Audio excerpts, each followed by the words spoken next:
there's two ways that creators can use the platform. One is to kind of take that older spec work that they've already shot and see if there's any way that they can take the branding off and would it work for other brands and submit it to us. We'll put it on the marketplace. We'll shop it around to brands. If you're about to shoot a spec spot, if you're about to create a piece of content, it's good to look at it through the filter of, could I make this commercial in a way that I could also sell it? Hey everyone, today we're talking with Dan Sorgen from X4Y. You really should listen to this one because you read the episode title and heard Dan in the opening clip correctly.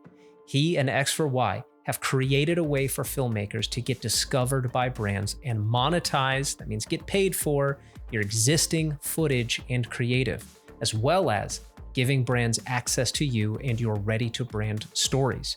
We discuss how you can make money creating spec commercials, whether that's creating a new spec from your old footage or creating new specs from scratch with the intention of them being picked up and purchased from you. This is beyond posting your standalone shots on stock footage sites. This is compiling your footage and creating specs that X4Y will then shop to brands and clients for you. And brands are already coming to X4Y looking for specs they can use and new creators they can work with. I could go on and on, but you're gonna hear me fanboying plenty enough throughout this episode as Dan describes to me and tells us about what X4Y is up to, how this process works, and what may be a new future for commercial filmmakers collaborating with brands.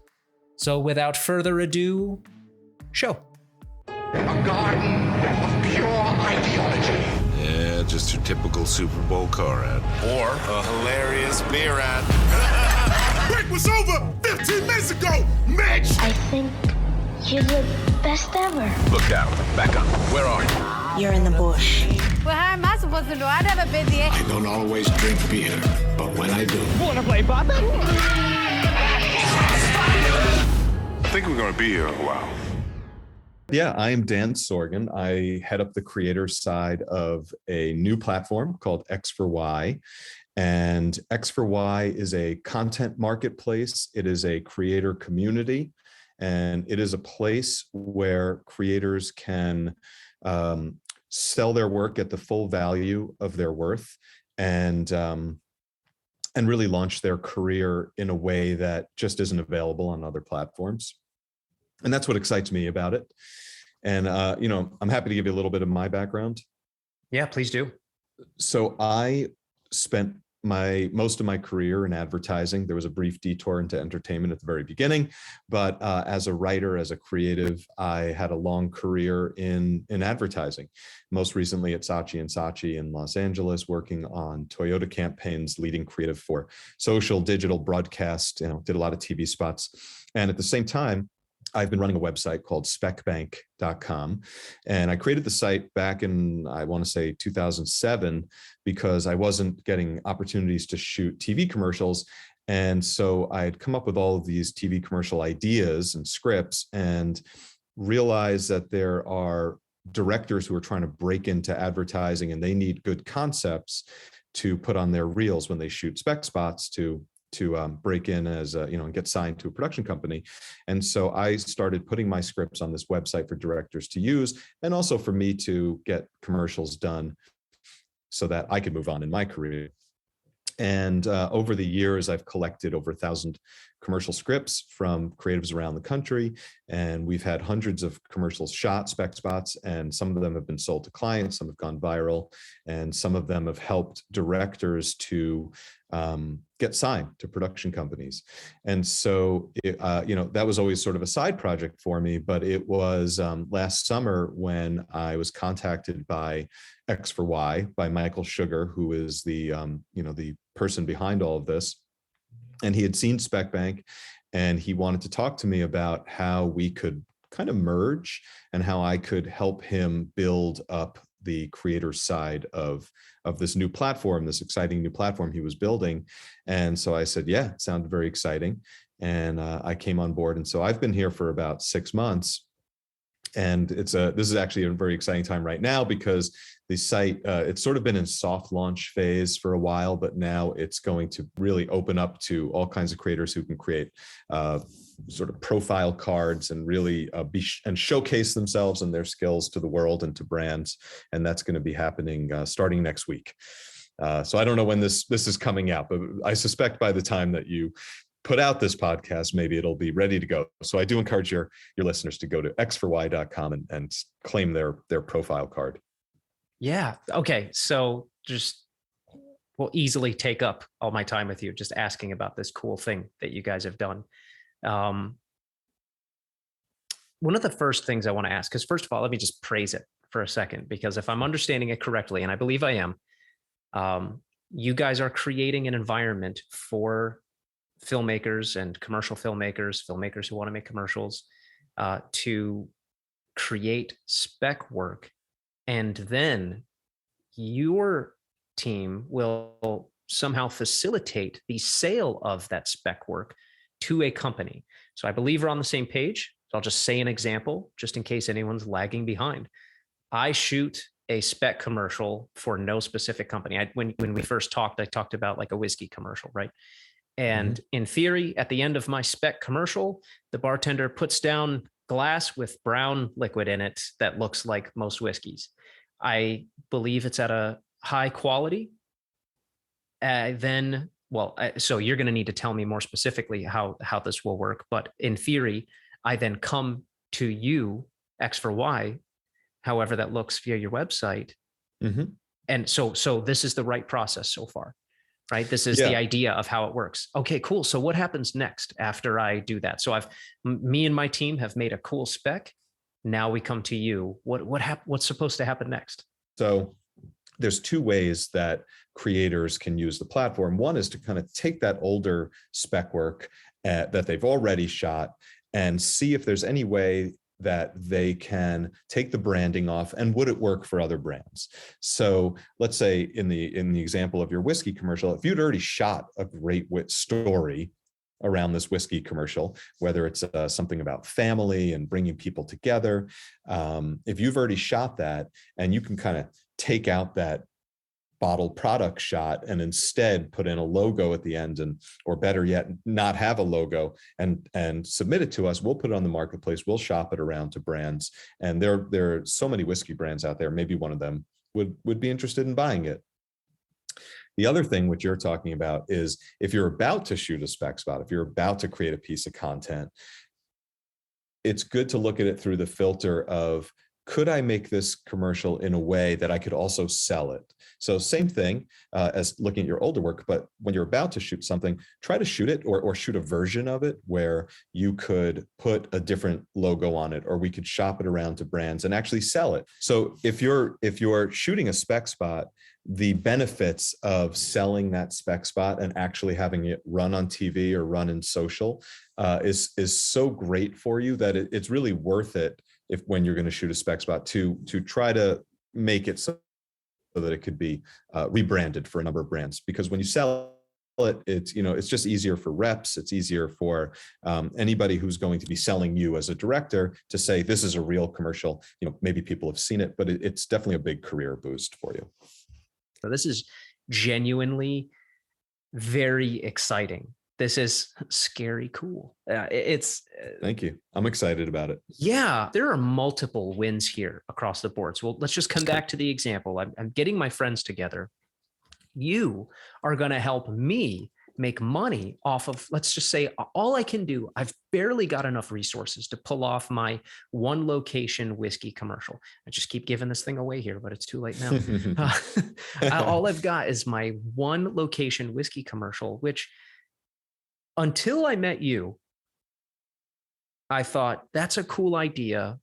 I should probably just focus on films and stuff because I don't know how far that spec commercial is going to take me. I need money. It's 2022.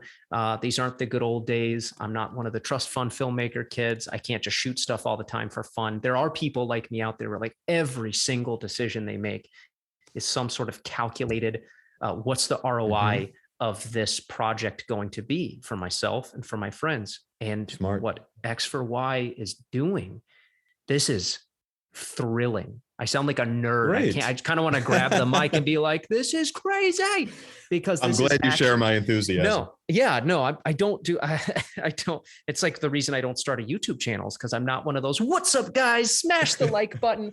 This is the most enthusiasm I've ever put out, because this is genuinely very exciting, because I don't see how this is not in, I don't know what the real term for this is, but this seems like an industry jawbreaker to me, because you're going to get the best work out of people when they're being truly creative and not held back, right? We were speaking with a very cool creative director recently. His name's Nick Allen. He's with McCann, and he said something cool when we were talking to him, and he said something, and I'm not saying it perfectly, but he said, I like looking at directors' spec work, because I know that it wasn't a project where there were a ton of voices at the table. I know what it would look like if just they were making it. Well, now let's say you like my whiskey commercial.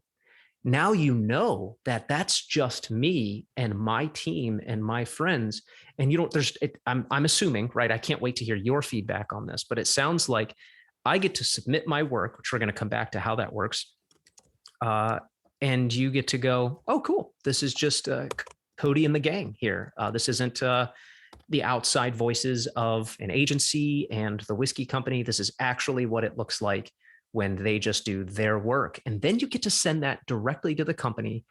It feels like there's a ton of golden question marks around what could happen. And I feel like, I don't know if it's like a jawbreaker, industry breaker, system breaker or something. What you guys are doing is you're kind of taking the leash off of creativity and saying it doesn't have to run through an agency. And now you're putting creativity even more in the people's hands. That's right. But am I on the right track about what you got? What are these the types of discussions you guys had? Every day, all day. What's beautiful about what, the thing that you're talking about, where people don't have the shackles of creative. A lot of times an ad agency or a client won't buy, let's say a client won't buy edgy creative, won't buy the stuff that we call breakthrough creative, is because it's too much of a risk. And here they are, they're going to spend $500,000 on a commercial that, very few clients have the courage to take a chance. And the beautiful thing here is now all they have to do is, log in, and they can go through the commercials and see something that's already finished and then make that decision. So they see what they're getting because it's already produced. You already made it as a spec spot. And you as a creator win in that situation because you've made it exactly how you want to make it. There weren't multiple levels of people at the ad agency, at the client, pecking away at it and sort of weakening it. I mean, I said I come from long career in advertising. I've seen it way too many times where it's really like, you ever read The Old Man and the Sea? I did. And also let me add in too, most of our audience are filmmakers who are not familiar with your side of the agency world. So with whatever you're comfortable with, please let it rip. Like, we're also learning from you right now too, because with your experience, you went into this venture. So let it rip. Yeah, absolutely. I mean, yes, it's a miracle when a great idea comes in one end as a great idea and comes out the other end as a great idea. That's what I wanted to hear. Yeah, look, there's just too many people. And the reason I ask you about The Old Man and the Sea, there in The Old Man and the Sea, I think it's The Old Man and the Sea, he catches a fish. And it's the biggest fish that, he's ever seen. And if you think of that fish as a creative idea, it's like, as a creative, sometimes it'll just hit you, this absolutely amazing idea, this big fish. And then as the old man is trying to get the fish back to shore, first he fights the fish, he's got to catch the fish, which in and of itself is like coming up with a great creative idea. That's that process, is catching that fish. But then all the way back to the shore, it's being pecked at and eaten by all these other sea creatures. And those are that's the creative leadership, that is the strategists, that is the leadership at the agency. And then it gets to the client, and it's the lower level client, mid-level client, senior client. And by the time somebody signs off on that idea, your fish might just be the skeleton of a fish, and you drag it ashore, and then you go, there. That I'm going to stop with the fish metaphor. But let's go back into that though, because it's a catch-22. Because the thing I was thinking about earlier is, while this is an amazing window that you guys are going to open for filmmakers, in theory, it's not Crest toothpaste. I don't know why I picked them. It's not big company coming to agency and going, hey, we've got 6 million for you guys this quarter or something, or 10 million for you guys this quarter. Yeah, they might buy Sarah. We'll keep calling her Sarah, the filmmaker. They might buy Sarah's spec spot and go, we loved your spec spot. Here's 150,000. Yeah. Obviously, that's not a slice of that 10 million, but Sarah, now at, let's say 24 or 23 years old, has broken in, and she doesn't have to play the agency game for years before she gets repped, and her name is circulating around agencies. So does that catch-22? Is that also, does that make sense? Is that accurate? Is that also something that you guys have discussed? Yeah. What I would say though is that we are more for the small and medium-sized businesses that just don't think they can afford, and until now couldn't afford, a great piece of creative to run on TV or run in social.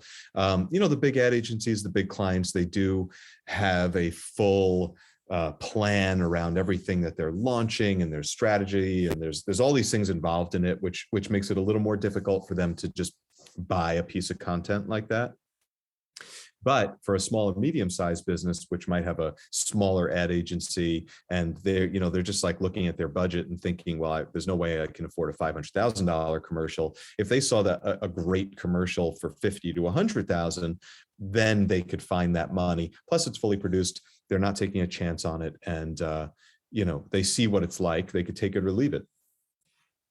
So it's awesome. Yeah, it's very exciting. It's cool. Cool. Because like I said, back to Sarah and her filmmaker friend. Sorry, I'll just to finish that Go thought. For it. I'm sure that we will gladly take 50 to 100, 150,000, because it's enough to go on to the next thing.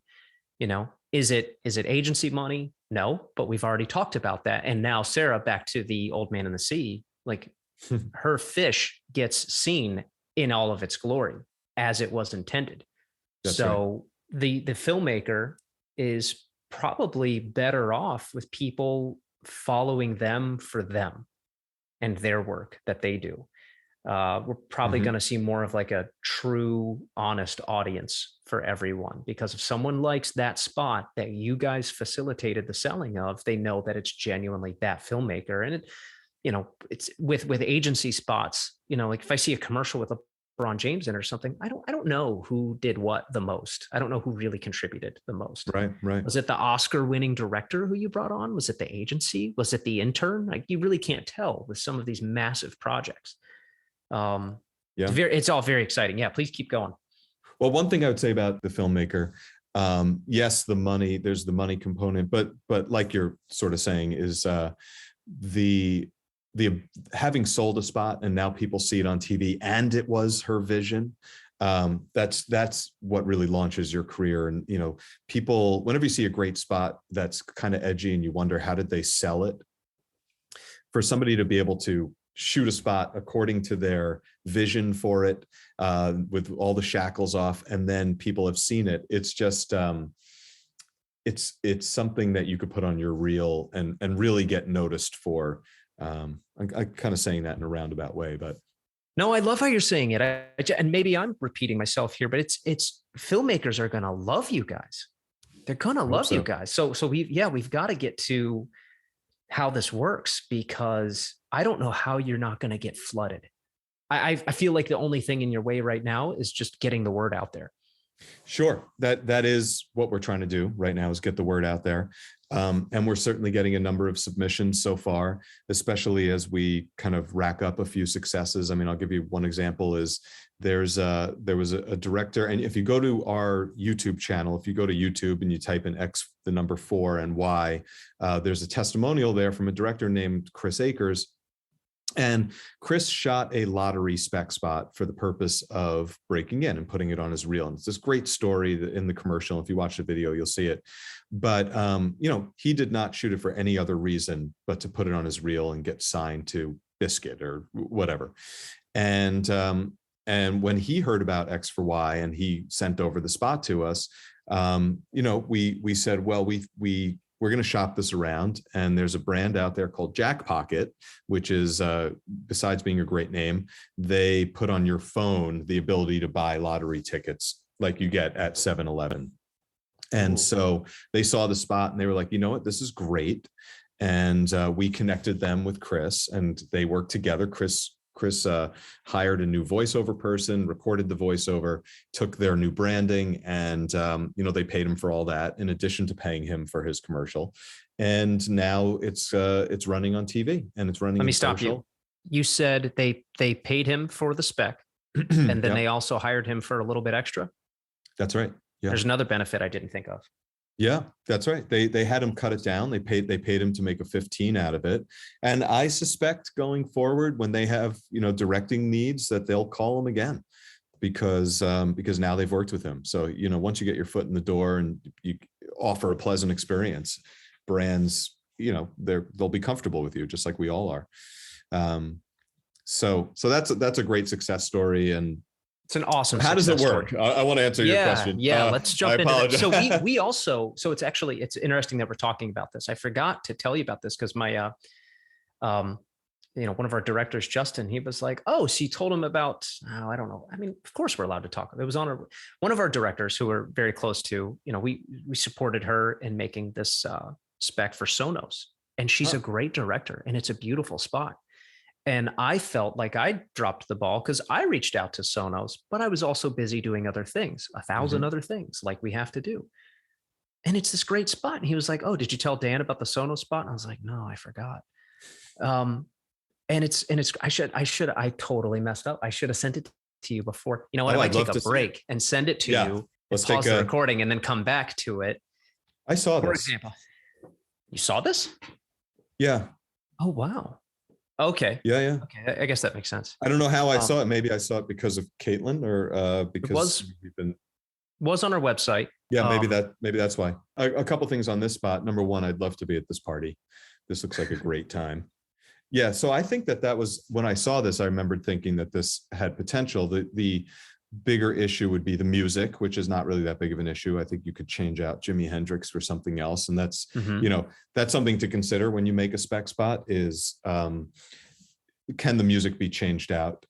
And in fact, we're about to have a partnership. We're working on some partnerships with stock music sites so that it'll be easier for somebody to choose music that can be easily cleared.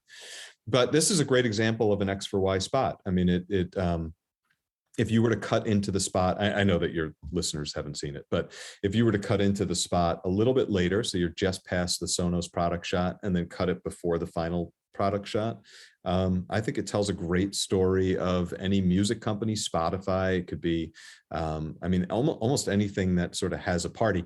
Now, you would want to get clearances from all of your talent.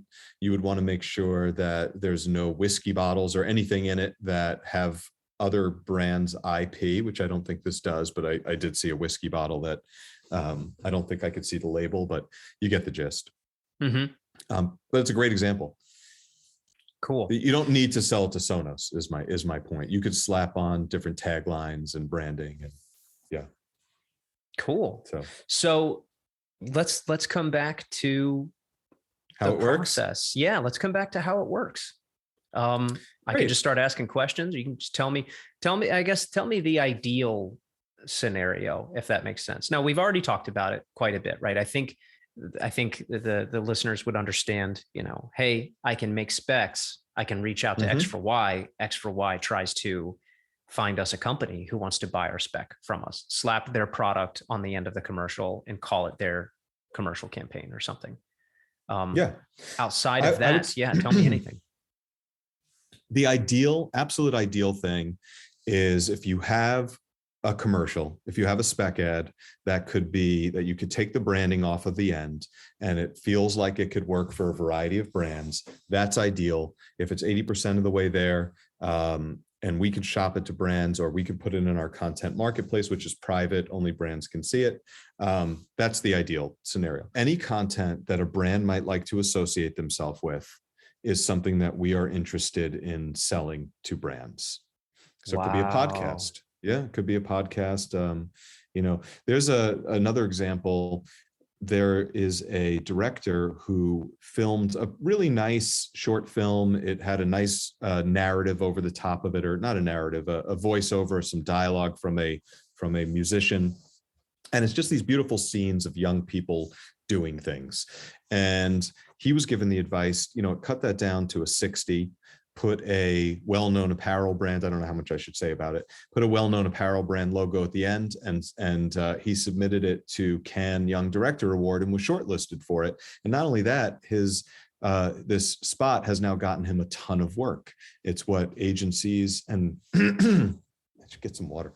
It's what agencies and production companies are looking at and saying, yeah, this guy's great. Let's hire this guy. So that's just an interesting thing about being able to take your existing short film, and if there's moments in your short film that you feel like you could pull out and create a narrative from it, then you might have some content on your hands that we could sell as branded content. I'll give you one more example. We were talking to a company that said, we need some 15 and 30-second spots, and we are an online used furniture marketplace. And so we reached out to our community, which is I encourage your listeners to join the community as soon as possible at x4y.com. But we reached out to the community through an email, and we said, we have this opportunity. Do you have any furniture related content? And this pair of directors said, yes, actually, we shot this short film, and it was this beautiful 6-minute film of a woman interacting with all different kinds of furniture. And we're like, that's perfect. And we had them cut it down. They made a series of 30-second spots, and we have presented it to the client. The client loves it, and that's sort of still in progress. But these are, and I guess the bottom line, my point is that it's not just spec spots that brands are interested in. They are so hungry for content. They're so hungry for video content and just anything above that's not just like a static ad, that, it definitely is, it behooves any creator to kind of look at their work and say to themselves, what could I sell to a brand? And then come to X4Y and submit it. The final thing I will say, what you're alluding to is going forward, if you, and we've discussed this, but going forward, if you're going to create future work, then yes, think of it in a way that what are some small tweaks that you could do to make it sellable to brands? I don't know if other filmmakers feel this way, but there's a bit of a stank to stock footage for me, because I have, a small portfolio of personal work. As a company, I am very proud of the handful of the things we all make together. But there's the occasional shot, right, where someone goes, "Man, that's a good shot. That's a good shot. You should put that on a stock footage site." My knee-jerk reaction is no, not somebody letting somebody else use my shot that we had to go get and put it in their commercial and take credit for it. Now that's an egotistical response. And obviously, once you start thinking about money and capital and bills, you think, well, maybe it wouldn't be so bad if my cool shot is in somebody else's commercial.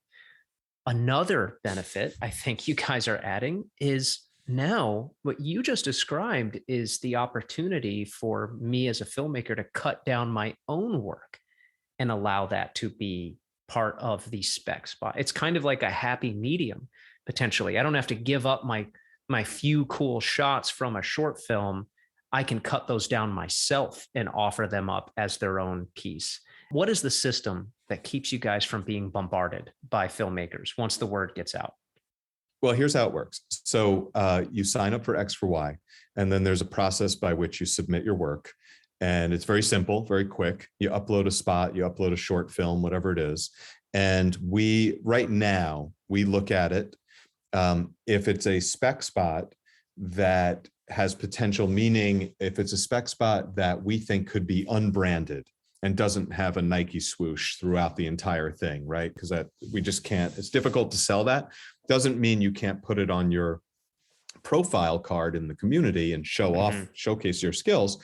But if it has that, it's just, impossible to sell it to anybody other than Nike, which maybe we could do. But we'll typically get back to you as a director, and we'll say, we'll get back to you and we'll say, have you considered cutting this down to a 30, cutting this to a 60. Can you cut around that one shot where we can see the, the David Bowie poster in the background? Do you have clearances for the talent?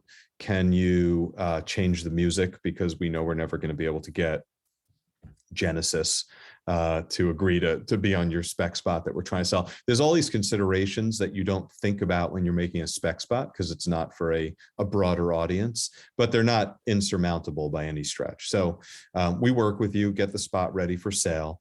You name your price. We have a formula that we recommend, which is the cost of production plus a 20% profit plus the cost of talent.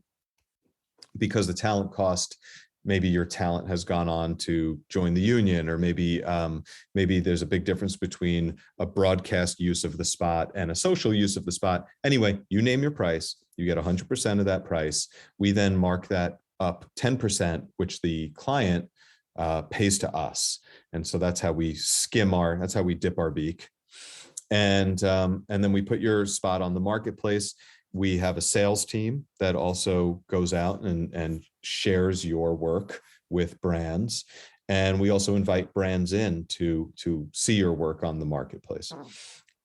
If your content doesn't go immediately onto the marketplace, there's still going to be a use for it a little further down the line, which is, right now we're sort of curating the content, but we're collecting all of this content. And then once the marketplace is sort of fully humming along, we will have a lot more pieces of content in there of varying quality, varying lengths. And we will be able to sell all of that stuff because there's 30 million businesses in the United States. They all need content. And, they might look at your content and say, well, that piece isn't right for us, but I really like that person's style. And so I want to work with them. And then they'll reach out to you and say, what else you got? Or can we work together? They might hire you to produce something. So there's really a lot of inputs and outputs, all around helping a creator advance their career, get paid, and, get their full value. Maybe I'm biased, but do you remember those old, I guess they're not conspiracies, right? These stories, because you live in LA, there's the story about the guy who created an engine that could run on water, and then his garage mysteriously blew up or burned down or something. Again, maybe I'm biased because this is a bit of the filmmaker's dream, but I don't see how this doesn't work. And not only do I not see how it doesn't work, I don't see how X4Y doesn't become its own powerhouse agency or model. This is kind of like the Moneyball of commercial work. I guess I'm curious to know what do you guys think stops you from being wildly successful with this? Well, I would say nothing stops us. You'd be surprised how many brands and companies sort of get it instantly. I mean, they understand, they see it, they see what we're selling, and sometimes we'll even put their logo on it so that they could really see it. And they get it. People are excited about it. Actually, really, companies of all sizes are excited about it. We've talked to some very large companies and sent our work over to them. So we'll see. I mean, the example of the engine that runs on water, I hope nobody blows up our office or yeah, sorry for that example through the window. But look, Michael Sugar, the founder of the company, he has always been for creators. He has always stood for creators and been on the side of creators. And he's really fostered the careers of some of the best known directors in the industry. And now with X4Y, he wants to do it for everybody else. So he does that on one level, but on the next level, it's like, well, what about the next up and coming director who has a great point of view and great creativity?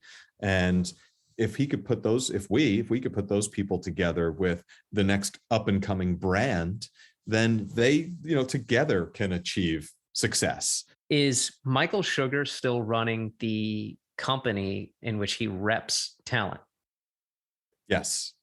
And that is why this is genius. This is a genius funnel to acquire this is a win-win-win-win across the board for everybody. And you guys deserve all the praise, and you deserve whoever you get to sign, because you're putting in the extra work to try and sell the work of these up and comers, while agencies, I'll just say lazily for this context, get to sit back, not take any interest in up and coming directors, and just put a breakdown out to their reps and go, hey, we're making this car commercial, find us a director. You guys, or Michael Sugar's company, what's that company again? The talent? Sugar 23. Sugar 23 actually will get to scout and have some sort of loyalty to, some sort of they've already given and already provided that support relationship. It's cool, man. I don't think there's anything shady or weird about it. It's very upfront, and it's very cool, and it seems very fair. And I think more and more there's a symbiotic relationship, I guess, between advertising and Hollywood. And so many directors are willing to jump back and forth. Look at all the Wes Anderson directed commercials. I mean, people that you wouldn't think would be doing commercials are doing them all the time. And so for Sugar 23, it's definitely a great way to discover undiscovered talent. There's no question about it. But that's also great for that undiscovered talent, because if they can get on the radar of Sugar 23, it's definitely a place that could help them, which is in a way something that we want to do, is to put that collaboration piece together. When I was coming up as a copywriter and I was taking classes, concepting classes, my biggest problem was I didn't know where to find a designer or an art director to put together the ads that I'd come up with. And so I think having a community where you can know that that's the place where you can go to find somebody that you need a makeup artist, that's the place to go, and you'll find, all those parts and pieces. But if they made you jump through hoops, if a website makes you, which they did not, by the way, that's a different company I'm thinking of. Gotcha. I mean, look, there's also Tongle, right? The thing with Tongle and MoFilm and Pop Tent, I don't know if they're around anymore, but Zupa, they have clients that come in and say, we want content specific, that we want somebody who's going to hold up a container of Tic Tacs, or they're going to get this exact Lego set and talk about it. And what we want to do is, if we have brand opportunities like that, we want you to be able to shoot a spot that you can then repurpose later on, or that is going to be high quality enough that you can use it to sell yourself as a director. So not a one-off piece that you're just hoping to win a competition and hopefully you make your money back. We're more for storytelling, which also sets us apart from stock footage sites, stock photo sites. We don't want you to sell off your work for parts, right? You made a beautiful car, and now you're going to go sell the tires to here and the windshield to there and everything. We're Sugar, Michael Sugar and all of us at the company really believe strongly in storytelling, the power of storytelling. That's what's cool. That's what people don't go to the movies to sit there and watch stock footage. So that is a differentiator for us. That's very cool. Yeah, I feel like that's what I was talking about earlier with not wanting to give up stock footage too. And something, I don't know if we said this or not, but something else that's really exciting is, as you know, filmmaking is hard. It's hard to muster, even on the smallest level, 5 people together, a location, some talent, some props, and a shoot. When you specifically mentioned short films, filmmakers very rarely, okay, I make a joke sometimes. I say, I wish I was something that I could do by myself, right? Because then I could move forward. Sometimes filmmaking is very difficult because we can't do it alone. And, try as we might, we look at things, maybe we look at Unreal Engine or After Effects and we think, oh, I could do this.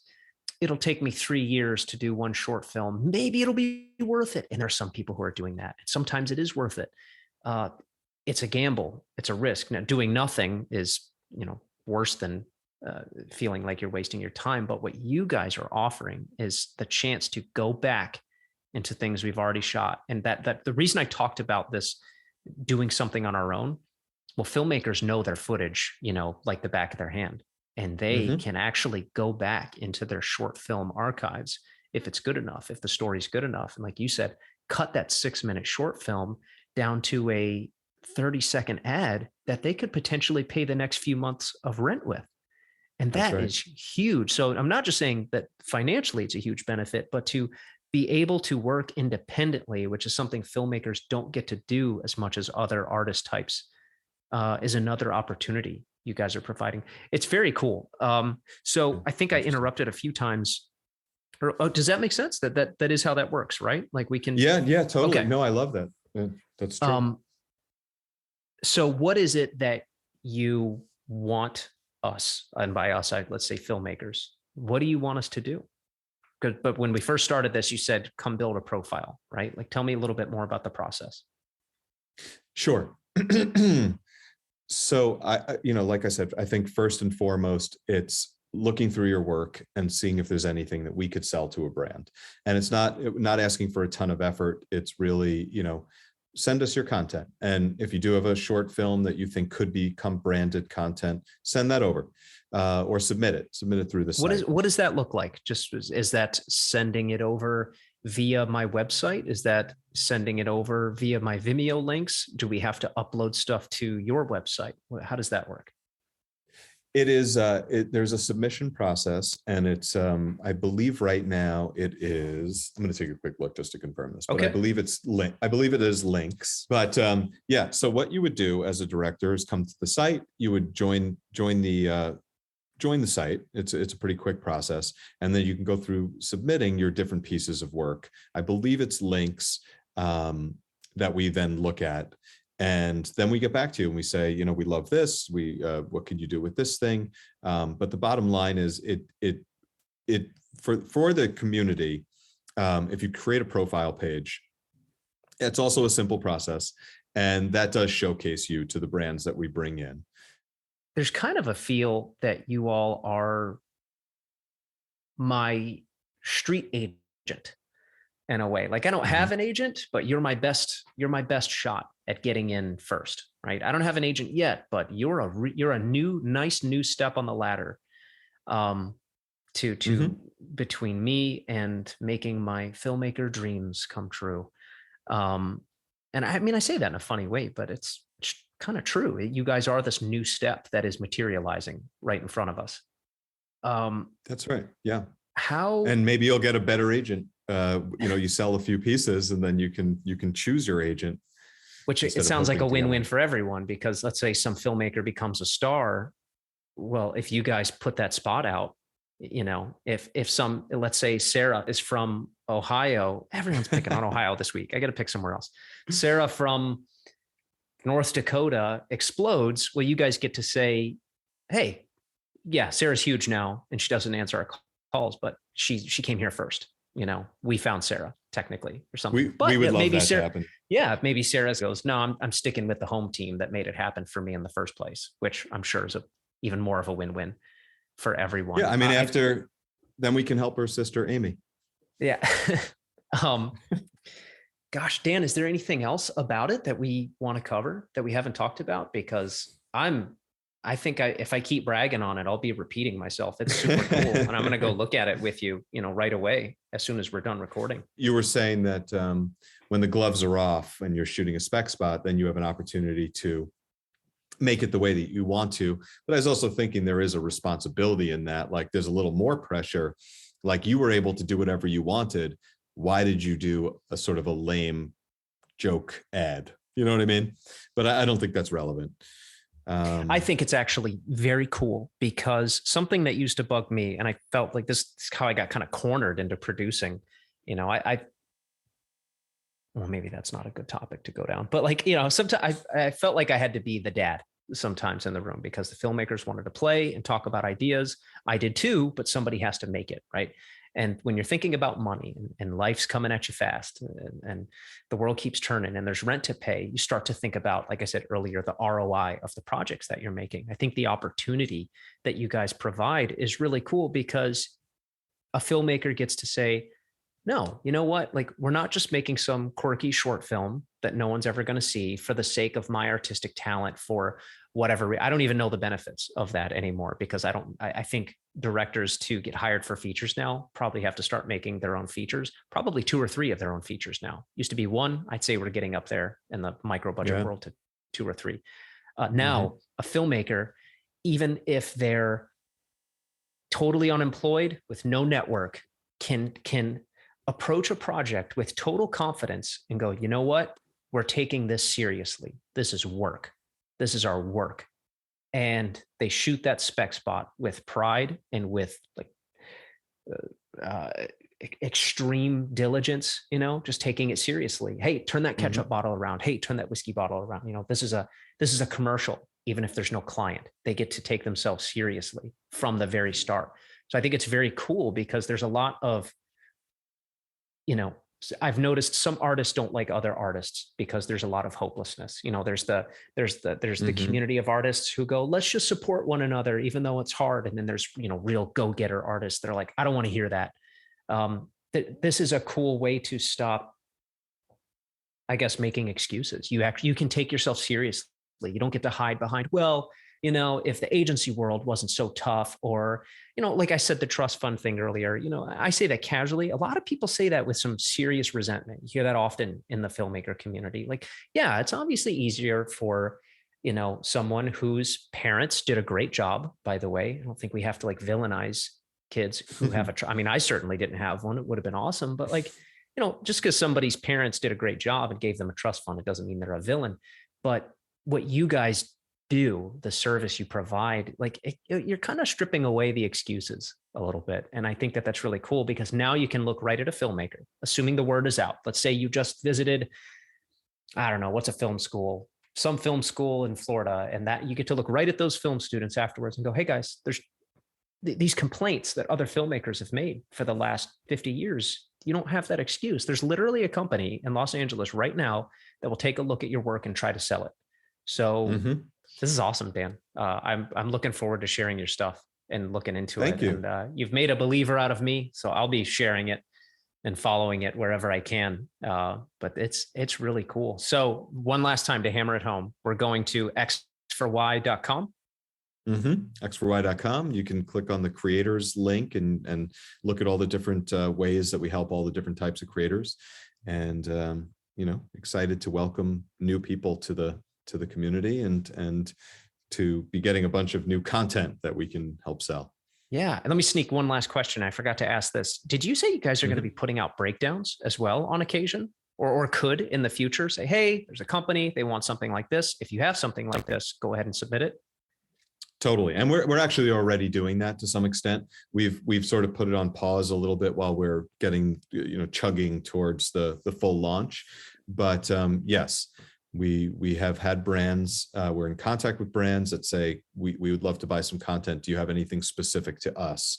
And, you know, again, we hope to make it as minimally invasive as possible. This won't hurt a bit by asking people to kind of submit the stuff that they already have. That's awesome. That's really awesome. Dan, thank you so much. This is great. I can't wait to look at it. Thank you. Hey everyone, we hope you enjoyed our discussion with Dan Sorgen from X4Y. Go check them out at X4Y.com and let us know on Facebook or Instagram what you thought. If you're going to go check X4Y out, you can find them on LinkedIn, Instagram, Twitter, and Facebook, which I'll have all linked in the show notes. And from Cry, a creative production and post house based in New York City, I'm Cody, and this is Filmmakers and Advertising.